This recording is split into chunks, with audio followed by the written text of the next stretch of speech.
Tutorial mimpi part 1. Bagaimana mimpi itu bermula? Ada game populer selalu bilang begitu. Bermimpilah karena mimpi itu gratis.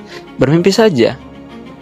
Benar, tidak ada yang tahu tentang masa depan secara pasti. Tetapi apa yang kita lakukan saat ini merupakan cerminan diri kita di masa depan. Lalu bagaimana mimpi itu bermula? Biasanya, mimpi itu datang setelah terinspirasi oleh sesuatu. Entah mimpinya nanti sesuai dengan inspirasinya atau mimpinya merupakan kebalikan dari inspirasinya.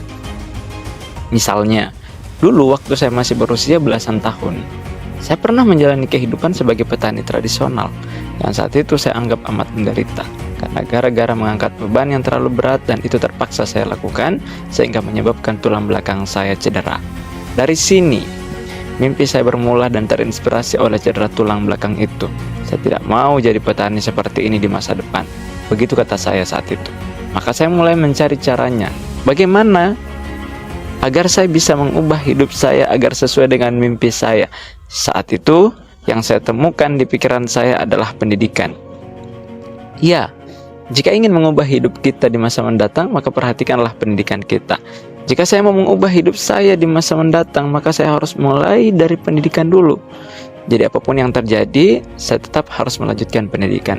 Maka terjadilah ketika saya hampir tidak ingin disekolahkan oleh orang-orang di rumah yang saya tempati menumpang saat itu, maka saya sendiri berusaha untuk mencari sekolah, mengambil formulir secara sembunyi-sembunyi.